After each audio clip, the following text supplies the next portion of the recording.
Hey friends, welcome to Hot Flash Mama Podcast. Why is it called Hot Flash Mama Podcast? Well, I've been blessed to be in menopause twice. And I joke when I say blessed, but maybe it is a blessing because now I get to have both views. My first time was when I was about 30.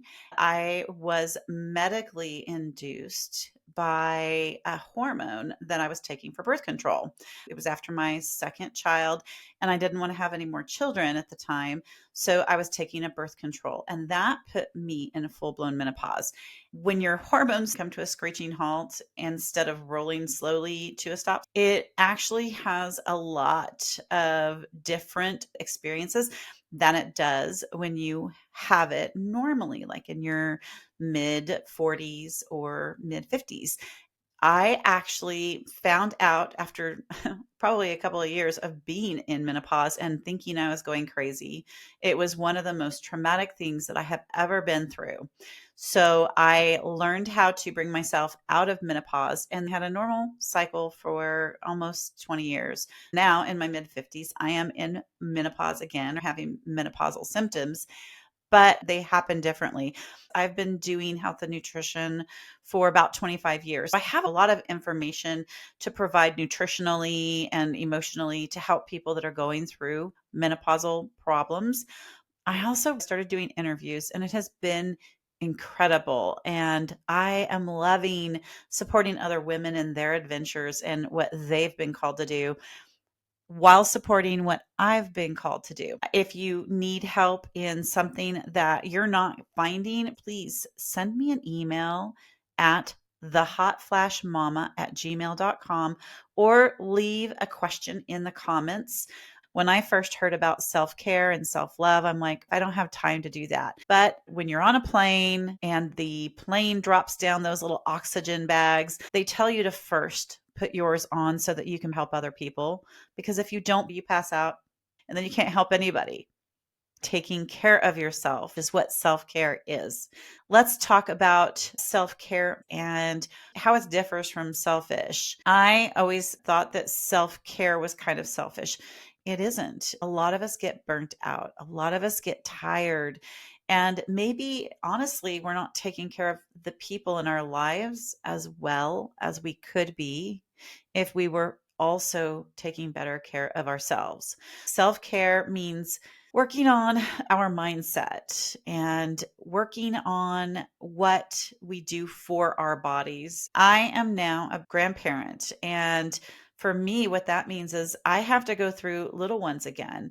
It's harder if our bodies are not strong.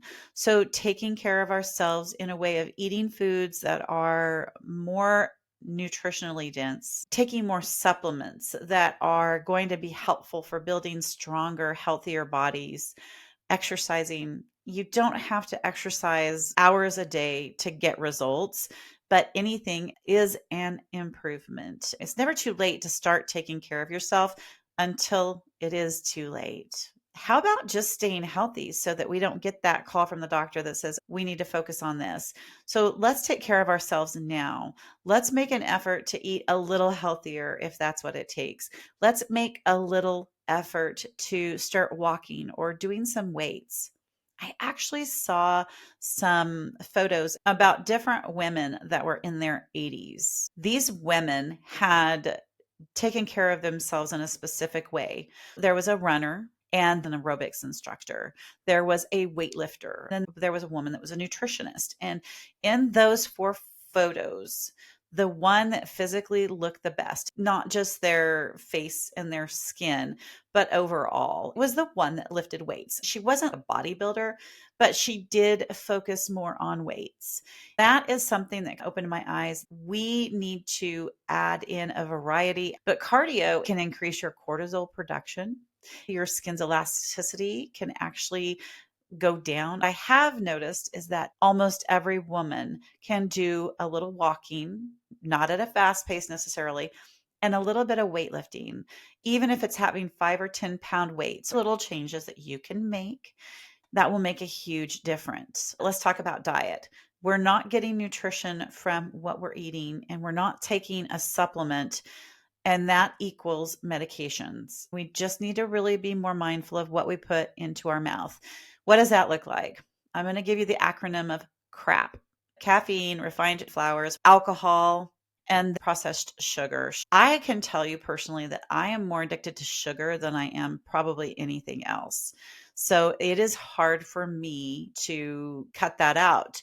But I also find that the more I do it, the better I feel and the easier it is to do other things. Sugar and the refined foods that we consume that have no nutritional value to them, those things can actually cause an imbalance of your good bacteria.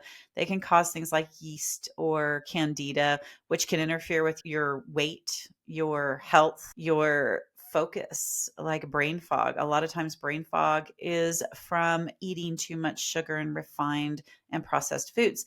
Now, caffeine is not a bad guy necessarily, but it is if you're drinking it all day long. It can actually lead to adrenal fatigue. So, making sure that you're kind of removing some of that crap from your diet is really going to make you feel better, and it's going to make you feel like you've done something to improve your health, which can actually motivate you to make even better changes. Now, one of the things that you can also do is eliminate bad relationships.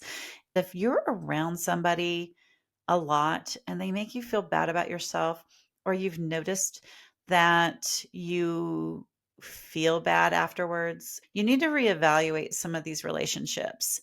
If it's your husband or your spouse, you need to have a sit down and just communicate. When you do this, this is how I feel.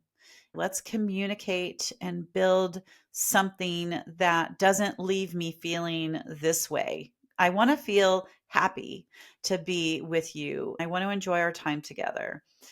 And then you have your friends. I have a few friends that I have kind of eliminated over the years. It wasn't actually me that did it. I kind of feel like God did it for me, because one of them was always negative. Always, I say negative Nancy, but her name wasn't Nancy. Somebody that had a bad attitude, thinking that everything bad is going to happen and everything happens to them.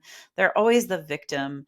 It's exhausting to be around those people. And if that's the case, pray for them, bless and release. You don't have to just never talk to them again, but limit your time with them and prepare yourself ahead of time. Make sure that you're taking care of that person that you are. I personally like to try to surround myself with positive people, because we are who we hang around with. We are who we spend time with. So make sure that you want to be like the people that you're spending that time with. If not, again, have a conversation with them and let them know that when they talk to you this way, that it makes you uncomfortable. If they love you, they're going to make some changes. Ask them what kind of changes you can make in order to have a better relationship and to feel better at the end of your visits. Now, I'm going to talk a little bit about pampering. If you look better, you tend to feel better. I can tell you that for me, it was getting a really good skincare regimen. I don't do my makeup regularly. I do a little bit. I might do my eyebrows, because eyebrows are really important for people at our age, because we tend to lose them. And I'm always going to have a little something on my cheeks for color. I might have lip color on, but most of the time I'm not wearing foundation or eyeshadow. I will always have these beautiful lashes on, because my lashes are very sad. I had lash extensions for 4 years, and as much as I love them, I almost completely destroyed my lashes. These are DIY lashes, and you can just put them on in little baby sections. They're so easy. They can last up to, I've had mine last as long as 10 to 14 days, but that's not the norm. It's because I have worn the lash extensions for so long that I know how to sleep and I know how to shower. The more you wear them, the better it is. And not only have I saved so much money by using these DIY lash extensions, but when I take them off completely, I can rub my eyes, take a shower. I can go without them for a day. That is my way of pampering. I love it. I maybe get my hair done once every 3 to 4 months anymore, thanks to the gray that comes in. So, getting a massage is great, especially if you get something like a lymphatic drain massage. You can get facial massages that you can get that are specific to anti aging, whatever that looks like for you. Some people like to get a facial. I allow myself to have those treats. And now I just tell people what I want for my birthday. That's another thing that tends to happen as we get a little older. We stop waiting for people to read our mind. Stop waiting for people to read your mind and tell them what you need. That is the best form of self care. It's also the best way to have better relationships. So, if you have any special self care treat or thing that you do, let me know in the comments and let's compare. I will do some interviews because I'm super curious about Botox and things like that. They say that you should start them earlier. I don't know that I feel that way. I'm going to have to let you guys know as I discover it myself.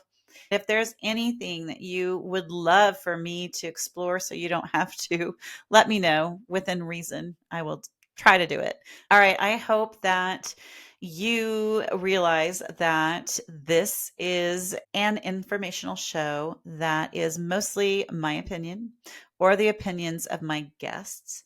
And it's also experience. So, again, if you do click any of the links, I most likely will have some benefits from it. And I appreciate your support, but please don't feel like you have to. That is not why I'm here. I am here to help women that are going through changes in their bodies, whether it is menopause or perimenopause, whether it is the aging process. I want to help you have a better experience, maybe slow down that aging process, feel better about yourself in the process. And knowledge is power. So you need to know what's happening so that you can deal with things. I hope you enjoy it. Share it with your friends.